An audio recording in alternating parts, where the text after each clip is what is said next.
I was like, hey, gang. It's fine. Here we go. Nothing else. Hang on 1 second here. We're just finishing up in the office here. So bear with me here and we'll get her going. Okay, everybody. It is Wednesday, August 20th of 2025, and this is the Profitable Real Estate Agent Plan. We find ourselves, let me show my screen here to everybody so we can see where we are at. We are in week 6 of our plan topics here, but I'm going to pull it up on the screen so I can talk about it here, and you can see where we've been and where we're going. So, Sean, I'll put you in charge of telling me as soon as this tab is showing, just give me a yes. We good? Okay. Yeah, good. All right. So just to reiterate this, in the very first week of this, I make it very clear that we talk about this as a plan, right? So this is an agent plan, and it's at the strategic level and the visionary level, high level stuff, right? But of course, each week that goes by, I do speak towards some of the tactical stuff, how we do it. But I wish that I had had a better understanding early on of small business in general, that you really need to start off with a vision for understanding how the business works and a vision for how you should be inside that business to be profitable in this case. And so that's all baked into the first 3 weeks where we talk about the model. We talk about the financial goal as it relates to that. And we talk about your mindset. So we get very much into the visionary stuff in the first 3 weeks. The 4th week, we get right into the core content. This is why in this round here, I moved core marketing upwards to number 4.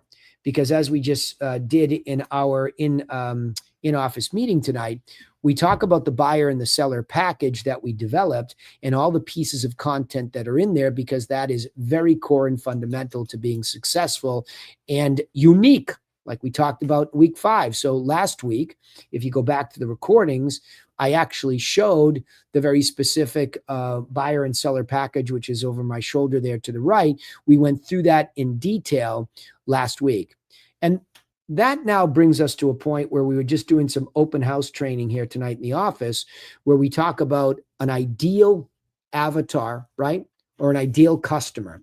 And I should really say in this case, ideal contact, because the customer conjures up a little bit more that they're working with you.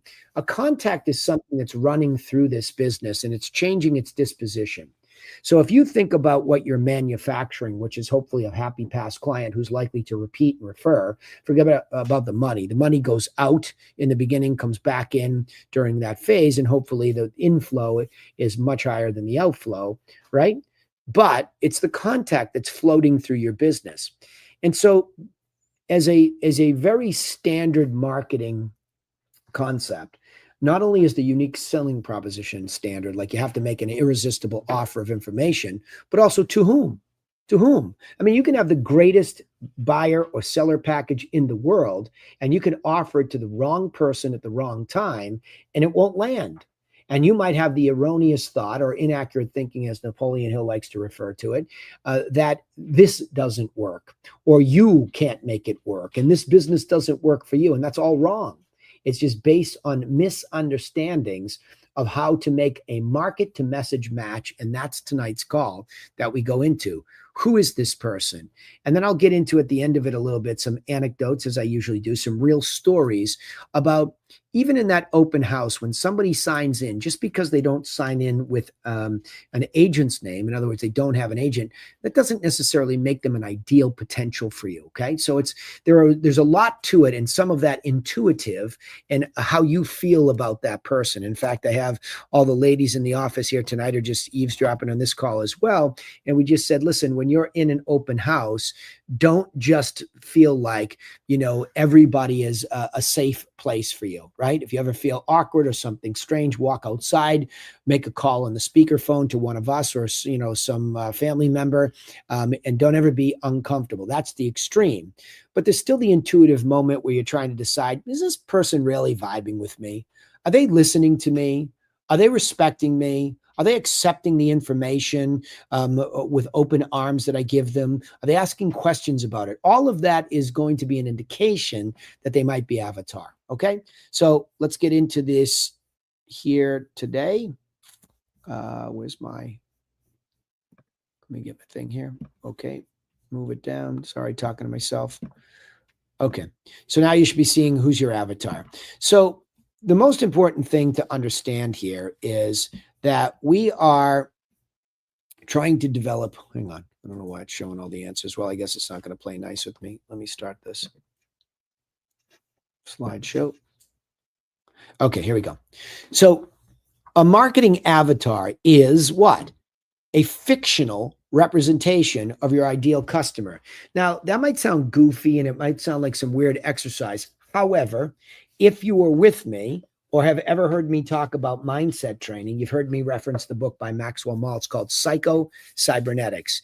And in that book, there is the concept of training your nervous system to be ready for an actual situation. And your nervous system and your subconscious mind and your self-image that you're recreating have no idea what the difference is between an actual situation, say an open house in this example, or you pretending it's happening in your mind. I know that sounds crazy, but that's how you program your subconscious brain. And so this whole fictional thing actually is something that you're imagining into reality, because you're not going to just make up some whacked out version of who might be an ideal seller or buyer. You're going to do it within the parameters of what you know. Maybe you've seen me work with somebody or heard me work with somebody, or heard one of the stories of somebody who was a good avatar for one of our agents. Well, that's what you start to imagine for yourself. Who do you really like? Who would you like to work with? That's the type of person that you're creating from nothing, right? And it could be a representation of people you love and care about. Well, I'd like them to be like my friend Sally because she's this, or my friend Timmy because he's very direct like this. And I like it when people speak to me. Those are the factors that go into it, right? So it's really a detailed description of a hypothetical customer that could represent your target audience. And I'll talk about a little bit about how we do that demographically and psychologically, right? So an avatar helps you understand your audience's needs, wants, and desires. Now, again, that's a little bit more generic in the definition, the marketing definition of what that is. But if you really get into it and you think about where we will end up teaching you the scripting, there's nothing more important than understanding why somebody wants to sell a property or buy a property. Because that's where, as I just trained tonight, you are allowing your intuition to say, well, that's not really a good reason. That doesn't sound like somebody who's really going to get there. I mean, and what's that desire? If that desire is deep, like, well, I've got to get to Florida. I'm so sick and tired of this, and I've already retired. Well, that's a deep desire. So these are motivations that really are unique to that person. And you really want to be able to root those out before you ever meet these people, right? I mean, I would love, in my mind's eye, to meet a seller who's professional, meaning they're very good at what they do. And I think of several of my real ones now. In that one building that you was just talking to my team about, that I've had a lot of success in. One is the head of high yield trading at Morgan Stanley. Another one is a dentist who owns 2 of her own practices. Another one is a spinal surgeon. Another one is a venture capitalist in the biotech industry. So I just rattled off 4 extremely, then there was another one actually that moved to California. He was biotech too, and he was a biotech scientist. So they were all very, very high professional level people that I knew would relate to the types of things that I was teaching them, and that they would see me as differently, right? And it worked. So those are an example of who I imagine continuing to do business with. I can think of all of them. I'd like to throw a party at that building, by the way. So anyway, by knowing your avatar, you can create more targeted and effective marketing strategies. And this is the whole thing when it comes to this unique selling proposition. It's an extremely effective marketing strategy to have made a package of information answering in advance all of the questions that my ideal avatar might have. So if I grab one of these packages here and I think to myself, okay, I just rattled off the type of person I would like to meet with. Well, now I have this effective physical marketing package. Okay. Everybody wants to talk digital. Instead, I'm thinking, well, if I walk into their house, I want to give them something good looking. I want my card to be thick stock, gold foiled. I want to go in here and I want to have, thick cardboard stock for presentation materials. I want to have matte but gloss style, magazine style information. I want spreadsheets. I want what a professional would expect. That's what I want to show up with. So this effective marketing strategy, when I say it's effective, I'm stunned still to this day that mailing this information has turned into so much success that it's stunning. But it's because I went through this exercise first. I don't just teach this. These are the things that I did to come up with that. So seeing that person, and again, I didn't have that high a level of client in the beginning. So I had to be fictional because I was doing a lot of bread and butter stuff where if I broke some of this stuff out, they weren't even paying attention, right? They weren't even listening. So I realized that I needed somebody with a good academic background and some success in their own profession if this kind of effective marketing was going to land and I was going to be a good match, right? So to create an effective avatar, you need to know your audience's demographics, psychographics, and behaviors, but I'll go into a little bit deeper the demographics and psychographics, right? And you can gather information about your audience through surveys, social media, the market, wherever it might be. And in this case, it's pretty easy because you have MLS. So generally speaking, these are the guidances for anybody that's thinking about marketing 101 to develop an avatar. But man, what a gift that we have because we have this MLS that we can go into the minute we become an agent with MLS access because we pay our dues. We could go in and say, geez, I dream about doing business in XYZ of an area. Let me see what's the median price. Oh, it's $1,071,000. Wow, that's high. Well, that's the average. Let me see what just sold in that area above that. I print it. I put it into my GPS. I drive by it, right? I look who's walking around in the neighborhood, what kind of cars they drive. Like you don't really have to go far in our business to do the research to find this fictional, hypothetical target audience. You don't have to go far because you can actually do real physical kinesthetic research given what we have, right? So let me deep dive a little bit into the demographics and the psychographics. When we look at these demographics, what I really mean by that is very simple. What I want you to do, and I think I might have it here. Yeah. So what I want you to understand is that the pro tip on this means in our business, start with median price and above for demographics. I'm not talking about the classic demographic that maybe a big study that a Whole Foods did to decide to come into the middle of Cape Cod and put their store there. I'm sure they had all sorts of data that said, yes, there's enough average wealth, there's enough, people of a certain age, etc. Okay, we don't need to go that far. All we need to do is say, hey, where's the house? And is it above the median price? And let me go to MLS to search for it. So I'm just going to go there. So not even the average. If you went to Cape Cod, I think we've bounced around from 766 to 8 and change, low eights. That's the median price. So demographically, the person that owns that median price tends to, without you even having to go pay for some survey, tends to have a higher level of education. Don't get me wrong. There's a lot of people that got lucky or inherited money, but generally speaking, at that side of the curve, those people tend to have well-educated backgrounds. And so thinking that if you're going to come with an academic approach that has a plan, it has statistics, it has data, you want somebody with at least a higher education that it's not lost on so that you have this good avatar fit. Now, the psychographics turn out to be probably even more important by far.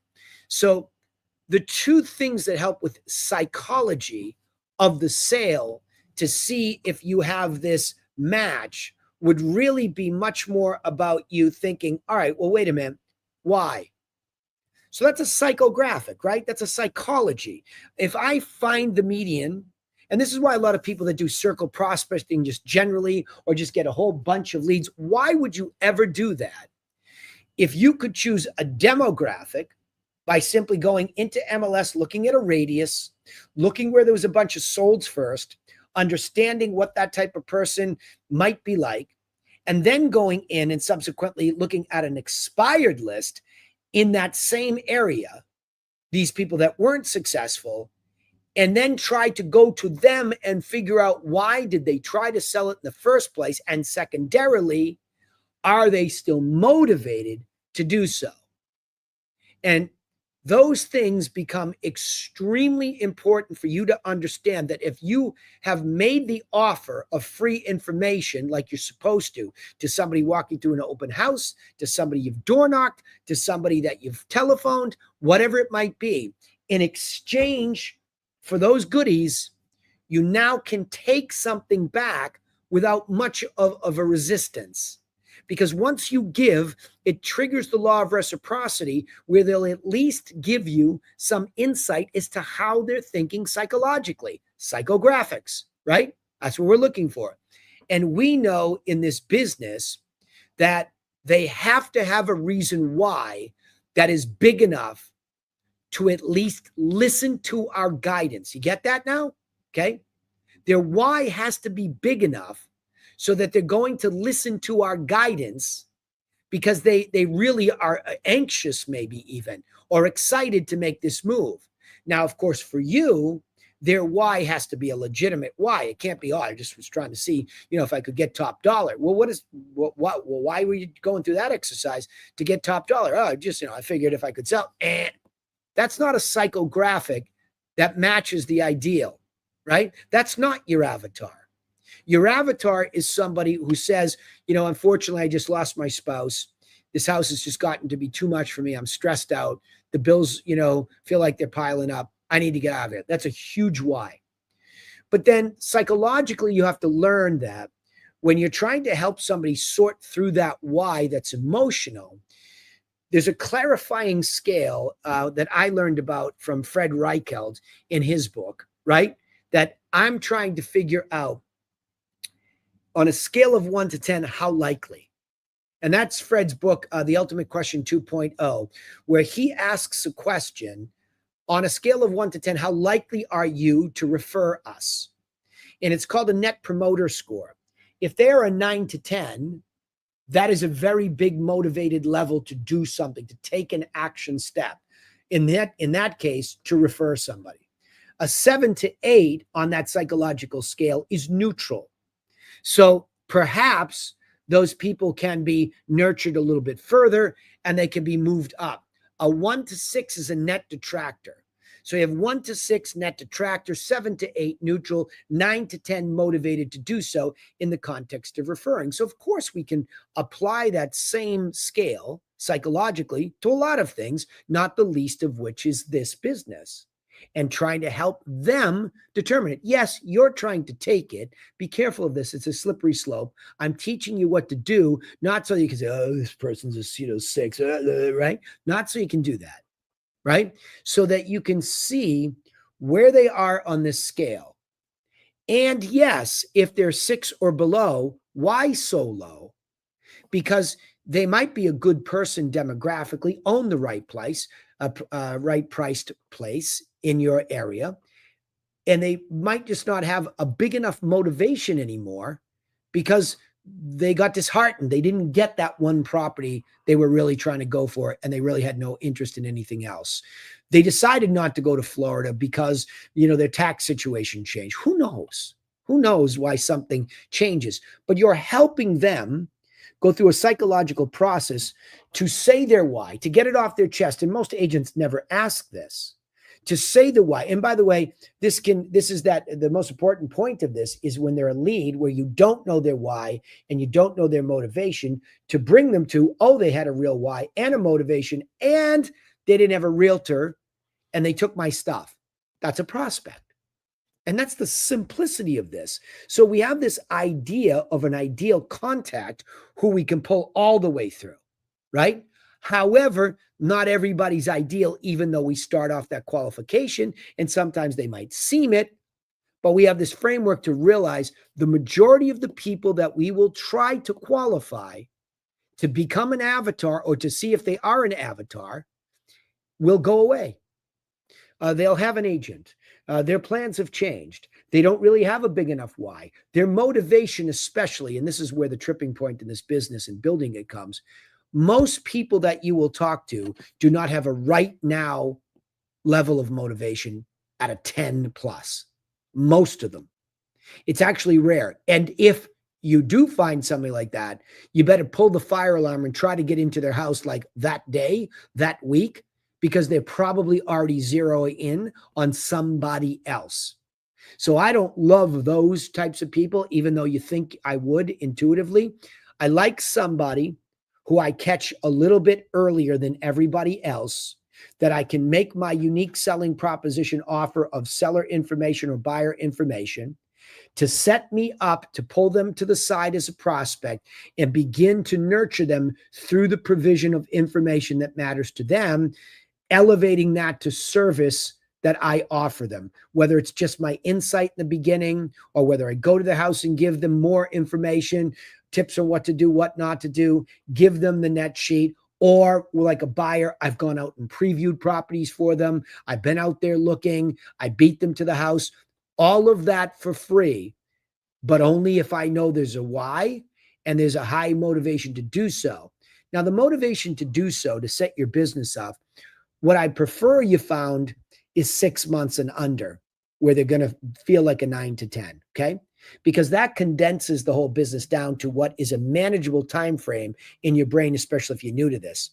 Maximally, I would say 12 months, okay? If you're an agent on here, now if you're one of my coaching clients, because you have team, like for example, Kathy and I and Laura, I know we have several people in our book that are longer than 12 months, but we're really only in touch with them quarterly or less. And I don't love those people because they're not going to convert soon enough for the dopamine junkie in my head that says I'm supposed to sell something this week, right? But long term, somewhere that Goldilocks moment for you is how good are you at follow-up so that you can push the limits of that person's ideal 9 to 10 time frame. And you keep framing this, by the way. You don't stop doing this. This just keeps going and going and going, where what's happening is you're continuing to refine this. Now, I think a lot of you, when I train you, you try to be very tactically perfect with me. Like, did I say the words exactly? And you lose yourself to the system. The system is most definitely there to keep you disciplined. There's no doubt about that. Do not wing it. We just had a whole training about open houses. Don't wing it. But the reason for a system is to actually elevate you and your uniqueness and your likability so that that relationship is built on this professional bone structure. So we don't want you to lose yourself to like, oh, you're not a 9 to 10. And oh, really? Okay. So you're not feeling it, right now. How about like September when the kids go back to school? Did you say that was going to make you, you'd be totally motivated there? Okay.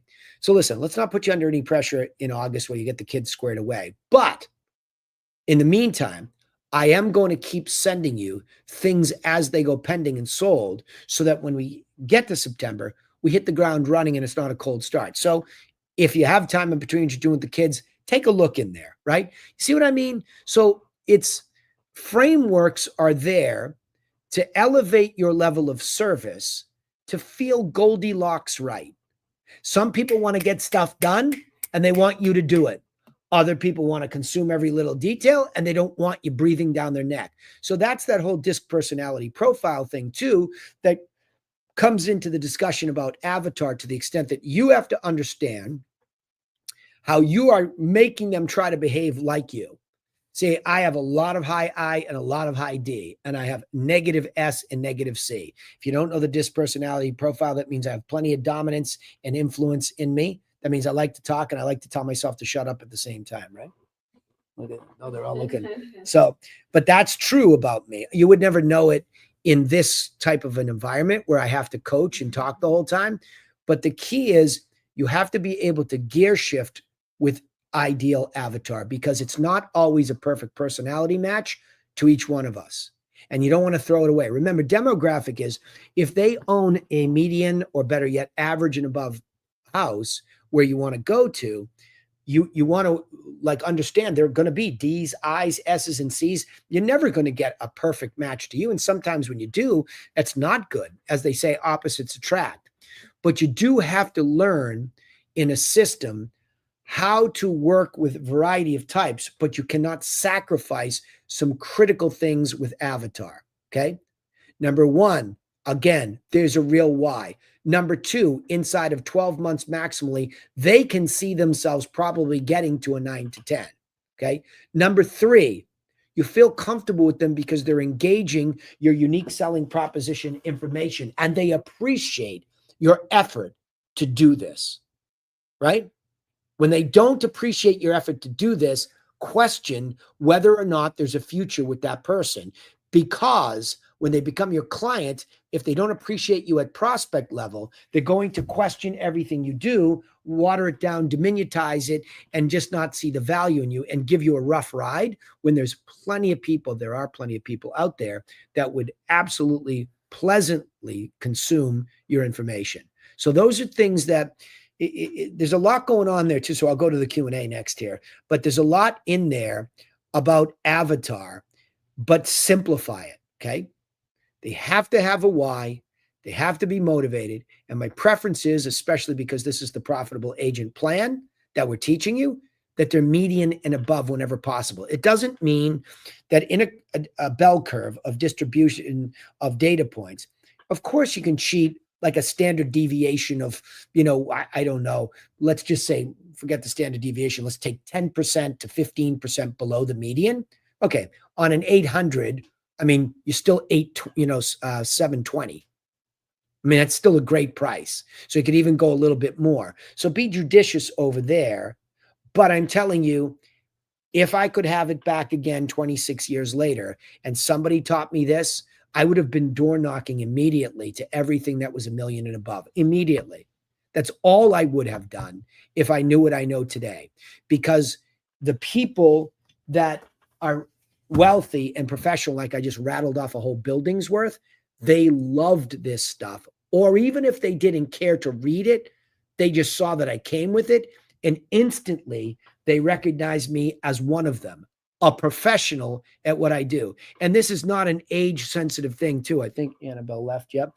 Annabelle, at 23 years old, Luke down in Long Island. I can think of the people that are young that have done multiple deals because they've stayed within the context of a system.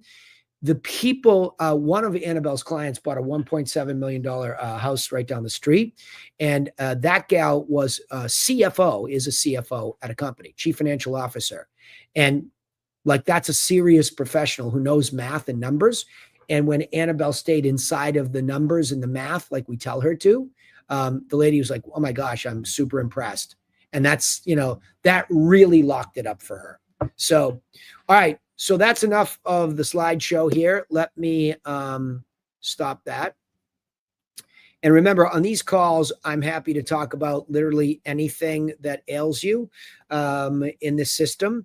But again, wanting you to understand at all times, it's a plan and it deals with hierarchy. So if I were to tell you the profitable agent plan, this thing up here, yeah, that thing is the plan, week 1.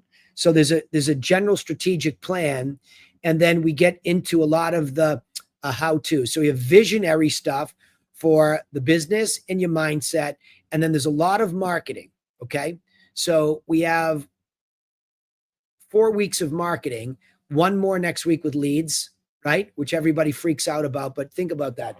I don't even do leads until week 7, right? Not crazy, right? Like how much goes into this before this, because a lot of times we have a mentality of scarcity. We don't think there's enough leads and they're pouring all over the floor. We're just not focused on one at a time to convert to a prospect. And I think that's what's important here to remember. Okay. All right. Questions tonight? Thank you for questions. Yep. You have a statement. I like statements.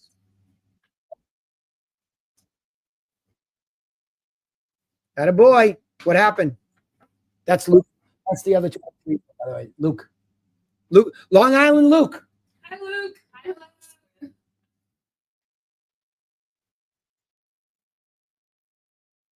Yep. Yep. Bravo. Now, what do we talk about this week? Tell them what I talked about. As much as we celebrate that and we're super proud of you, Long Island Luke. Yep. What I say, though, what are you supposed to be doing? Creating what? It's the same thing over and over, right? No matter who it is, because that's awesome, isn't it? Just like you two had that, success, but who's next? And then we get to the next time we meet live, who's on the prospect sheet. He's been asked this week to make sure he goes and cleans up his prospect sheet. Why? It's the follow-up of the content that gets to those people that secures that conversation in the future so that he's able to then subsequently bubble somebody up. So if he goes to an open house and gets lucky, skims some cream off the top because somebody buys his listing or they want to buy something quickly, he gets lucky, but he can't build a business off of that. So let's say he gets lucky one week and another person who he's been following up for 6 months come together at once, he gets 2 deals. You double just like that, right? So that's why I was saying that patience to see that list building, realizing that if you just protect them and you're realistic that they are avatar and they are continuing to engage you and there is a sense of loyalty, it expands into the future and it brings consistency and predictability and sustainability to this business, right? But the minute we stop, like you hear him, the minute he stops that, there's a hole in his boat in the future. We get a couple close and oh, what do I do now? Right? No, don't. Like that was the whole point tonight, right? So yeah, bravo, Luke. Good stuff. Questions from anybody tonight? Because it's an easy subject to cover these last 2 weeks because they're very straightforward. Nathaniel, welcome. Thrilled to have you out in the great Northwest, right?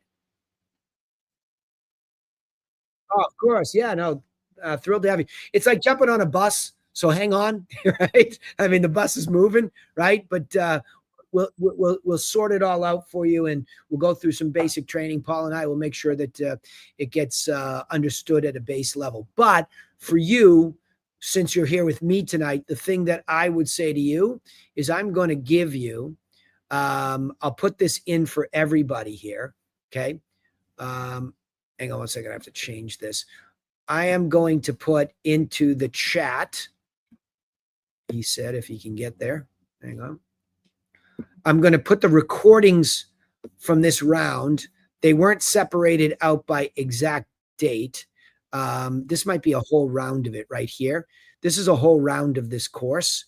I would recommend that if you want to do some extra studying, you pay attention to a round of this from start to finish, okay? And by the way, we repeat this over and over and over again. That's what we believe training to be, is repetition, so that it really sinks in and it becomes your own. Yeah, you're welcome. But great to have you. Let me see.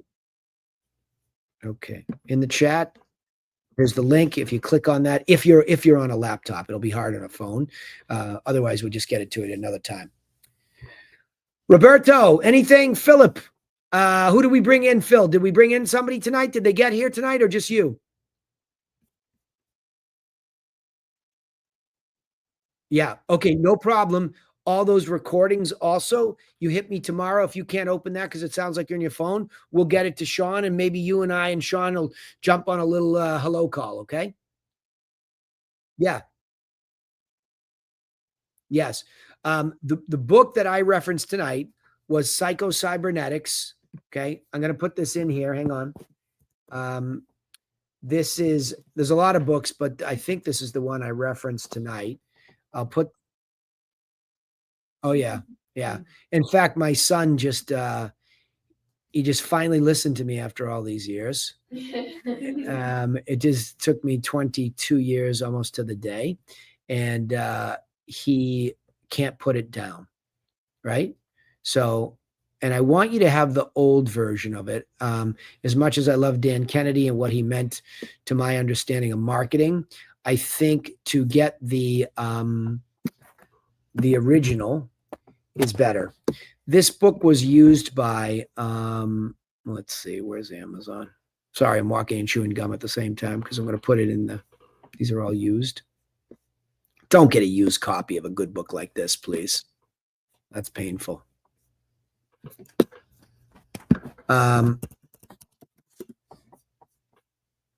Here it is. This one. I also recommend, by the way, you could listen to this too. Okay. So this is something that's just so important for you to build a self-image, attracting this avatar in tonight's context. It's all mental rehearsal stuff. This guy was a plastic surgeon in the, in the 1960-ish, right? And he learned so much that he would fix people and they would look in the mirror and see the same ugly person that they started with.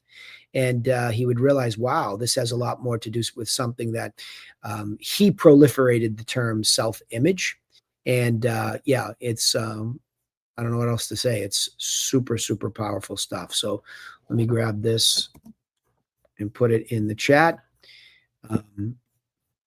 And if you have kids, by the way, they should, if you can sell them on doing this, they should listen to this and read this. It's tough for them to get there if they're not ready, but that's what I would say is, absolutely critical. I mean, if you watch what is happening to him, and he's the one that was the hockey player, the great hockey player. I wish he could have gotten this stuff then. It would have been even a bigger deal, but especially when for all of you, for obvious reasons, because you're here with me and I'm trying to create this persona as this businesswoman, right? That's the technique on how to do that when you're on your own. It's mental rehearsal like an Olympic athlete would do. If you've ever seen Olympic athletes get up to the podium or whatever, where they're about to do their jump or their dive or their ski, the moguls, you'll see them doing all this kind of stuff, right? The mind, the nervous system doesn't know the difference between that mental rehearsal and the actual dive. It's crazy, right? You say how, but that's actually how the mind and the body work. So that mental rehearsal to act as if you've already done a successful open house that converted the ideal avatar. You'll hear it bastardized under this whole concept of law of attraction, which waters it down, but that's actually a real law. It actually really happens, but there's a how to. That's why this book really changed my life and my perspective on teaching that and doing it myself, that you really can practice that. The most obvious thing for me recently is we're sitting in a building that I just manifested that I would own. And then that coffee shop downstairs, I just played that over in my head and over and over and over and over again. I knew exactly what it would look like to a certain extent, right? And so those are the things that I've applied it to as a real actual tool, and it works. And the great thing about this concept is you don't need to know how. Now, the benefit of being in a system like this is we figured out how, right? So just practice our how with it. But on other things in life too, you don't even have to know how. Where are you going to get the resource? Well, I don't have the money. You don't need to know that. You need to know what you want, and within reason. I'm not going to be an NBA basketball player next week, right? So you have to make it reasonable. That's why all of that training with law of attraction, those things, waters down what is actually a very real technique. Very real. It's stunningly real. The manifestation of this whole luxury process started in my mind. All of it. I spent 13-ish years selling volume of properties at the low end. And then I just made this new picture in my head and every detail down to the business cards, the folders, all that. But you can see how I would have taken a strategic approach and I would have applied that psycho-cybernetics to almost every detail, right? Okay, well, I see myself competing with this company and doing a better job. And, it evolved everything. That's why we own the website company. I got sick and tired of having somebody else tell us how we should have a website in this business. I knew how the consumer wanted to consume it, right? I have a partner in Belgium. What, right? Do you think I woke up one day and said, I'm going to have a partner overseas someday? I didn't ask how. I just kept pursuing, and the how presented itself, right? So that's what's stunningly powerful about that methodology. And it's a shame a lot of people will go through their life and they'll never do it. I'm going way back in time, right? You and I are older. So Vince Lombardi, the Green Bay Packers, that book was mandatory reading when they were winning all their championships, right? So it's not some new technique. It's been used by, a lot of professional athletes, right? The guy that actually introduced me to it through my mentor, um, he bought the rights to it. So there's another version of it that says with Dan Kennedy, edited and updated. He bought the rights to the book because he was so moved by what it did for him. He actually had a severe stutter, severe. And he went on to be a platform speaker selling from the stage. And I'm talking like the Boston Garden with 30,000 people in it selling to the stage, having overcome a severe stutter using these techniques. So it's the stories are from basic, oh, I finally got over my fear of this little thing to that kind of story, right? Really amazing stuff. So if you don't understand that, because like I said, I can teach everybody in here this system at a eighth grade level. Like, what do we do tonight? If an eighth grader couldn't go run an open house with that stuff, it's not simple enough, right? But why won't we get it right? Because we'll have all of this self-image stuff that not necessarily we're dummies in that moment, but oh, I would never say that to somebody. Well, why? Well, because my mother's told me I never talk like that to somebody. So all of these things have gone into us, and that's your operating system, and you just accept it, right? So some of it comes from ourselves and our own misperceptions of who we are. Some of it comes from other people, right? Whatever it is, we don't become conscious of it, so that subconscious is running the whole thing. We're behaving that way. It's again very simple. When you listen to him, if you want to see him online, he's a Bronx guy or Brooklyn, I can't remember, like an old timer, and he speaks with a real thick accent. It's awesome. Like it's as authentic as it can be. So it's very like down home. It's not some guru. This is a guy who did thousands of plastic surgeries and learned this psychology along with doing that, right? So, and he would have been influenced by a lot of the great teachers of this kind of thing back then. If you really, like I have, done all the studying, you go backwards. There's a Wallace Wattles book. I can't remember Wallace Wattles. I forget his book name, but Napoleon Hill was an author, he was a writer who got invited by Andrew Carnegie, who was one of the richest guys, in the Industrial Revolution. He got invited over to do an interview. Well, they end up spending several days together or whatever it was. And Carnegie says to him, I'll get you access to all the greatest thinkers of our modern era. I'll get you into everybody from Rockefeller to Ford to this one. I'll get you in, but you have to spend the next 20 years writing about the success and documenting it. Well, he does. If you go to the bookstore, you look online, there's another book called Law of Success. It's biblically thick. I think there might be an abridged version of it and some things change, but 17 laws of success. And one of them is inaccurate thinking, right? Inaccurate thinking is, the positive side of it, but inaccurate thinking about how something works is the death of so many good things, which is why we train so hard to keep you so disciplined on something so basic, because this is what I'm dealing with. I'm dealing with a self-image challenge. I'm not dealing with an academic challenge. We do ask you academically, do you think you can learn? Like, are you up for it? Our telemarketers, that's a critical component. Can they really, really, really be disciplined in a script because they can't be seen, right? So it's that stuff. But then you say, okay, are you interested in being academic at a base level? But are you willing to be coached? Because I'm going to come right at your paradigms. I'm going to come right at your self-image negativity that I know what I'm seeing. You don't know yet, but I know. So that's what coaching is. You have to trust me. So when I sound aggressive, I heard something that you said at a subconscious level that you didn't even know you're saying. It's killing you. Like, it's killing you, because I've seen so many of these things. So that's the whole idea of identifying an avatar too. Remember what our image tonight was? Zoom. There goes the business, because you just whatever. Well, part of that letting it go by can be your misperception of what's happening in that room or who you're talking to. So it's clouded. You see the world. It's a lens. You see the world through your self-image, which is what this book talks about. And that can be very inaccurate. So be in pursuit of, how does the thing really work in spite of who I am? So when your mentor, talks to you, or when you've seen me in action, you just sit back and go, what is he really doing? What do those people really do? I'll never forget the first time that Laura came out to an actual listing presentation with me. We went outside and she's like, who are you? She never saw me be so quiet, right? Because I'm always in this capacity to teach. She never saw me so quiet. Because what I did was I just let him come to me into the system and reveal to me what's most important to him. I'm not there to tell him 26 years of knowledge. I'm there to provoke, see how he reacts, frame it, and say, I've seen the movie. I know you, but I want you to know I hear you uniquely. I could have told you were going to tell me that, but I didn't. I let you do it because you're co-creating that relationship with the avatar as well, right? You're co-creating it. That all makes sense?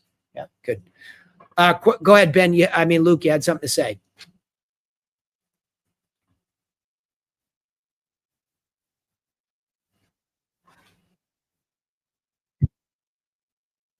Yep.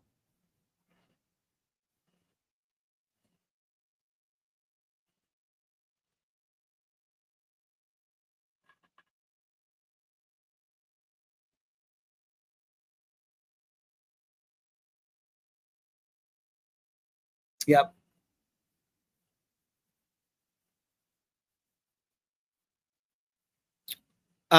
Put it on her. Say, look, at last time we got off to a false start. I need to sit with you. You need to sign this paperwork. Yeah, just put it on her. Right.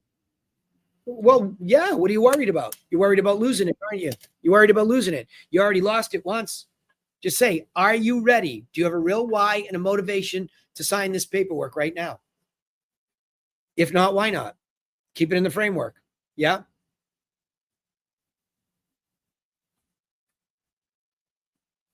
Yep. We lost him.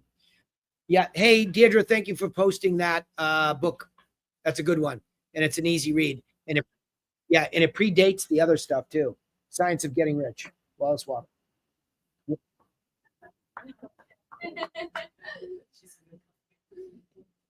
All right. Thank you for being here tonight, everybody, especially all of you Griffins online and here that double sessioned. We'll see you next time, okay? You're welcome. You're welcome. Bye. Something else I heard too about